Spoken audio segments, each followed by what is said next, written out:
MP live TV आपको रखे update, सच जो हम आपको बताएंगे। ऐसी ही तमाम खबरों से अपडेट रहने के लिए MP live TV news channel को सब्सक्राइब करना ना भूले। सर्वप्रथम मैं सभी देवी देवताओं को प्रणाम करता हूँ। मेरे गुरु, मेरे मार्गदर्शक प्रभु श्री कृष्ण को के चरणों में नमन करता हूँ। आप सभी मीडिया वालों के और सभी प्रदेश की जनता के सामने हाथ जोड़कर प्रणाम करता हूँ। साथियों, हमारे देश में पहलगाम में एक बड़ा दर्दनाक आतंकवादी हमला हुआ, जिसमें निर्दोष नागरिकों को मारा गया, उनका धर्म पूछकर मारा गया। बहुत बड़ी घटना हुई, दुर्घटना हुई। उसके बारे में मैंने एक वीडियो जारी किया था। उसमें कुछ बातें कही थी। पता नहीं, मुझे बड़ा आश्चर्य होता है इस बात पर कि मेरी अपनी कांग्रेस पार्टी, जो देश को जिसने आज़ाद कराया, कांग्रेस पार्टी के कई कार्यकर्ता, कई नेता शहीद हुए आज़ादी की लड़ाई में, वो पार्टी मुझसे सवाल कर रही कि मैंने ऐसा क्यों कहा। बहुत आश्चर्य हुआ, बहुत दुख हुआ। मुझे नोटिस दिया गया, मैंने उसका जवाब दिया। उस जवाब को संतोषजनक इसलिए नहीं माना गया कि मैंने उसमें राहुल गांधी प्रधानमंत्री बनेंगे नहीं लिखा था। ये जवाब में नहीं लिखा था, इसलिए उसको माना नहीं गया। और मुझसे कहा गया कि मैं ये लिखूं उसमें कि राहुल गांधी प्रधानमंत्री बनेंगे तो नोटिस वापस ले लिया जाएगा। मैंने मना कर दिया। मैं कोई ज्योतिषी नहीं हूं, और उन्होंने मुझे पार्टी से 6 साल की निष्कासित कर दिया। निरंतर राहुल गांधी के इशारे पर सेना से सवाल किए जा रहे हैं। क्या ये अच्छा है? देश के लिए अच्छा है? बिल्कुल नहीं। और नियम ये है, उस संसद के नियम नहीं जानते हैं। नियम ये है कि संसद में केवल डिफेंस बजट पर चर्चा कर सकते हैं। डिफेंस की रणनीति पर कोई चर्चा नहीं कर सकते, न डिफेंस, न पार्लियामेंट में, न बाहर। ये नियम है। क्योंकि जो पुलवामा हमला हुआ है, जिसमें हमारे जवान शहीद हुए हैं, वो इसलिए हुआ कि इंफॉर्मेशन लीक हो गई थी कि ट्रूप मूवमेंट कहां से हो रहा है, और उसका परिणाम हमारे जवानों की जान देकर हमको भुगतना पड़ा। तो इस तरह की अनर्गल बात करना क्या उचित है? फिर जब पाकिस्तान का प्रधानमंत्री ये कह रहा है कि वो उन्हें रात को 2:30 बजे पता चला कि उनके सारे हवाई अड्डों को तबाह कर दिया गया है, कई उनके लड़ाकू जहाज तबाह कर दिए गए हैं, तो उसके बाद राहुल गांधी का ये पूछना कि कितने हवाई जहाज हमारे गिर गए, आप पाकिस्तान के प्रधानमंत्री से भी एक कदम आगे निकल गए। ये बहुत ही एक दुख की बात है। और सवाल अब मैं कर रहा हूं, जवाब आपको देना है। कांग्रेस वो पार्टी है जिसने देश को आजाद करवाया। कई देशवासियों ने अपनी जान दी। क्या इसलिए दी है उन्होंने जान कि हम अपनी बहादुर सेना पर सवाल खड़े कर सकें? तुम्हारे अनर्गल, अनावश्यक बयानों के कारण तुम कल्पना नहीं कर सकते हो कि देश की जनता कितनी आहत हुई है। आज कांग्रेस का कार्यकर्ता तुम्हारे बयानों के कारण सर उठा के सम्मान से चल नहीं पाता है, जबकि दूसरी पार्टी के कार्यकर्ता सम्मान से सर उठाकर चलते हैं, स्वाभिमान से चलते हैं, सिर्फ तुम्हारी बयानों के कारण। पर ये तुमसे कोई कहेगा नहीं, क्योंकि तुम तो अपने चमचों से घिरे रहते हो और घिरे रहोगे। कोई फर्क नहीं आने वाला तुम, क्योंकि पूरे देश में तुम पैदल चले।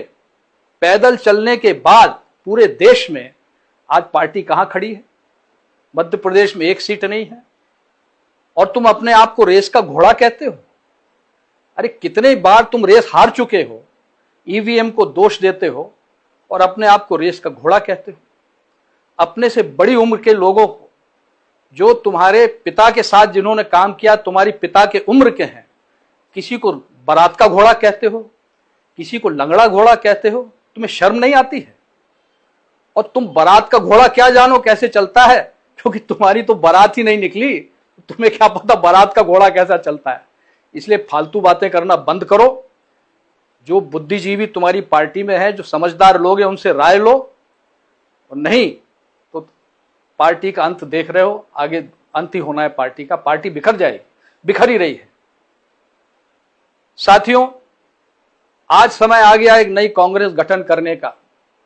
आवश्यकता है हमें उस पार्टी की, ऐसी कांग्रेस पार्टी की जिसमें जनता, कार्यकर्ता निर्णय लें और कोई ऊपर का हाई कमान ना हो।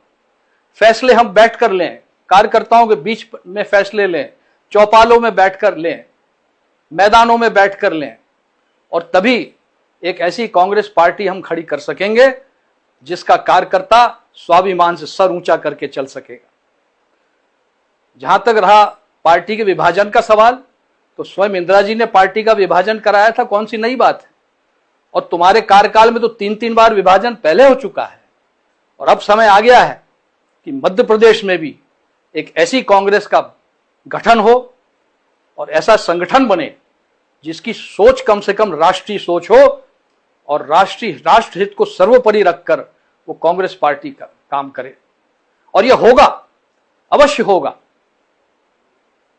दूसरी बात, नरसिंह राव जी हमारे प्रधानमंत्री स्वर्गीय, जो कांग्रेस के अध्यक्ष भी थे और जिन्होंने देश को एक नई आर्थिक दिशा दी थी, नरसिंह राव जी ने, मनमोहन सिंह जी ने। तुम्हारी सोच लोग नहीं जानते हैं, पर मैं आज मैं आप सबको बताना चाहता हूं साथियों कि नरसिंह राव जी का जब निधन हुआ था, उनके पार्थिव शरीर को इन लोगों ने कांग्रेस पार्टी के दफ्तर में रखने नहीं दिया था। इतनी नीच हरकत इन्होंने की है, ये कई लोगों को मालूम नहीं। आज मैं आपको बताना चाहूंगा, और मैं गलत हूं तो बताओ मैं गलत हूं।